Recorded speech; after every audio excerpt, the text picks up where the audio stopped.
Hello नमस्कार. आपल्या YouTube चॅनलमध्ये तुम्हा सर्वांचं पुन्हा एकदा खूप स्वागत आहे. ह्या व्हिडिओमध्ये मी तुम्हाला दाखवणार आहे ब्लाऊज शोल्डर उतरण्याचे कारण. आता बघा, मुळापासून मी तुम्हाला सांगणार आहे. जर मूळ तुम्ही ओळखून घेतला तर तुम्हाला आयुष्यभर शोल्डर का उतरतं हे तुमच्या लक्षात येणार आहे, हे तर मी गॅरंटी देऊ शकते. तर चला तर मग लगेचच व्हिडिओला सुरुवात करूया. आता महत्त्वाचं तुम्हाला मी सांगणार आहे, ह्या ठिकाणी लक्षात द्या. सर्वात अगोदर छाती बघायचं आहे ब्लाऊजची किती आहे. तर इथं 34 साईजचा ब्लाऊज आहे. 34चा चौथा भाग 8.5 इंच आणि त्यानंतर पाठीमागचा गळा चेक करायचा आहे की तो किती इंचाचा आहे. ह्या ठिकाणी 9.5 इंचाचा म्हणजे तयार 9 इंचाचा ब्लाऊज आहे. तुमचा 10 इंचाचा 11 इंचाचा असू शकतं किंवा 8.5 इंचाचा असू शकतं. 8.5 ते 11 इंचापर्यंत मी तुम्हाला ह्या ठिकाणी सांगणार आहे, लक्षात घ्या. आणि दुसरं महत्त्वाचं म्हणजे जर तुम्हाला पसरट गळा हवा असेल तर त्याच्यावरती सुद्धा डिफरंट आहे, हे मी तुम्हाला पुढे दाखवणारच आहे. आता पाठीमागच्या गळ्यानुसार आणि छातीनुसार ह्या ठिकाणी शोल्डर जे आहे फक्त 5 इंच ठेवायचं आहे आणि मुंडा हे 5.5 इंचाचा ठेवायचा आहे आणि जे मुंड्याची गोलाई आहे ते 1.5 इंचाची ठेवायची आहे, लक्षात घ्या. आता व्यवस्थित मी तुम्हाला समजावून सांगते. तर बांधणी न बांधता मोठा गळा असून सुद्धा शोल्डर उतरून नाही असं तुम्हाला वाटत असेल तर इथं गळा रुंदी फक्त 2 इंच ठेवायचं आहे. 2 किंवा 2 वरती 1 पॉईंट घ्यायचं आहे, त्याच्यावरती जास्त अजिबात घ्यायचं नाही. बघा, 2 ते 2 वरती 1च पॉईंट घ्यायचं आहे. आणि त्यानंतर बघा, जो पाठीमागचा गळा आपण जसं की 9 इंचाचा घेतलेला आहे. आता इथं लक्ष द्या, इथं आपण 2 इंच ठेवलं बरोबर. आता इथं 2 इंच गळा रुंदी ठेवलं बरोबर. आता पाठीमागे आता खालच्या साईडनं सुद्धा 2 ते 2.25 इंच ठेवलं. बघा, इथे 2 इंच किंवा 2.25 इंच.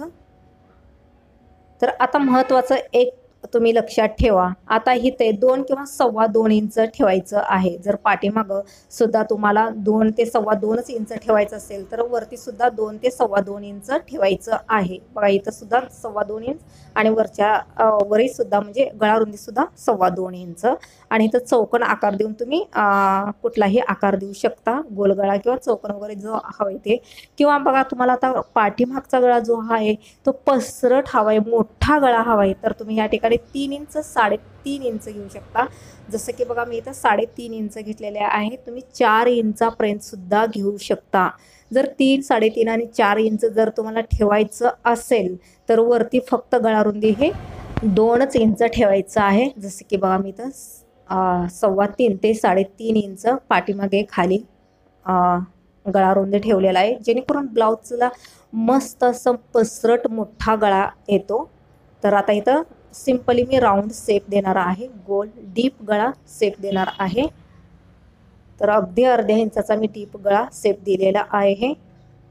आता मार्किंगनुसार कटिंग करूया.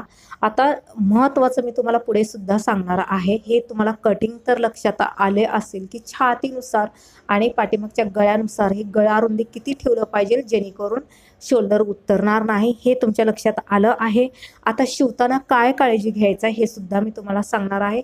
बघा, मेन फॅब्रिकवरती सुद्धा आपण 2 इंचावरतीच मार्किंग करायचं आहे. जसं की गळारुंदी आपण 2 इंच घेतलं होतं, इथं सुद्धा सेम 2 इंचच मार्किंग करून घ्यायचं आहे.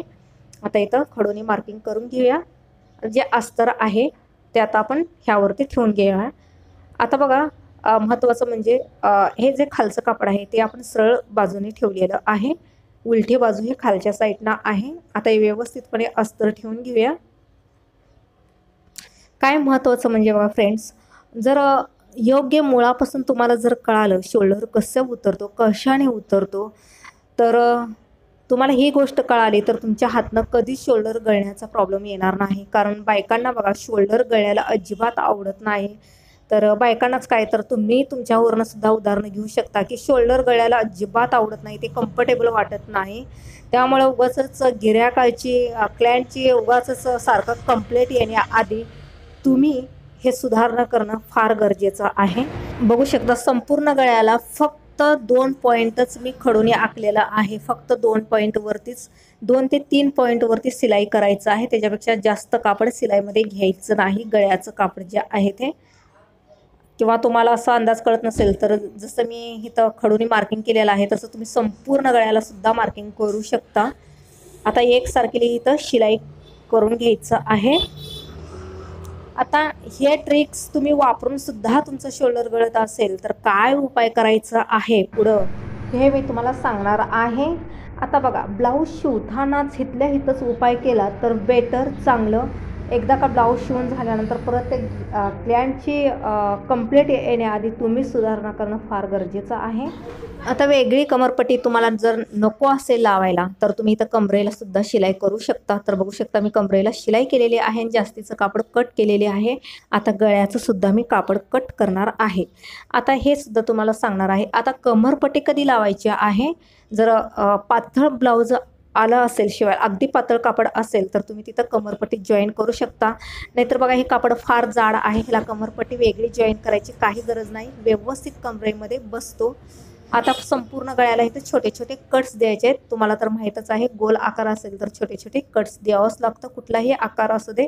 म्हणजे जे आपण अस्तर पलटतो उलट्या बाजूने तेव्हा पटकीने इझिली पलटतं आणि फिनिशिंगसुद्धा छान येते. म्हणून तर फ्रेंड्स, फायनली तुमच्या लक्षात आलं का की पाठीमागच्या गळ्यानुसार आणि छातीनुसार शोल्डर आपण किती ठेवलेला आहे, तर फक्त 5 इंच आणि मुंडा हे 5.5 इंच, म्हणजे जेवढं शोल्डर येईल ना त्याच्यापेक्षा अर्धा इंच जास्त मुंडा घ्यायचा आहे.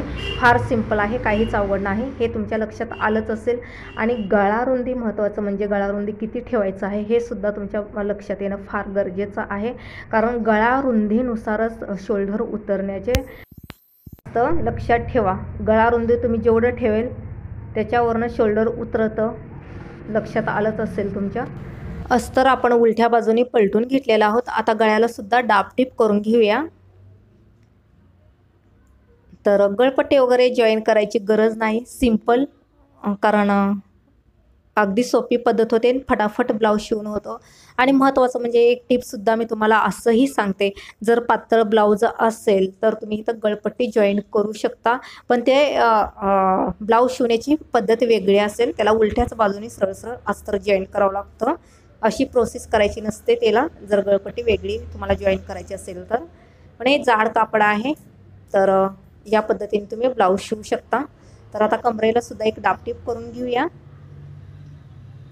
आता मी तुम्हाला पुढे हे सुद्धा सांगणार आहे की चुकून गळारुंदी तुमच्याकडून मोठी झालेली असेल, जसं की आता मी 2 इंच घेतलेला आहे, पण चुकून तुम्ही जर 2.25 जरी इंच ठेवलं तरी तुमचा गळा हे उतरणारच.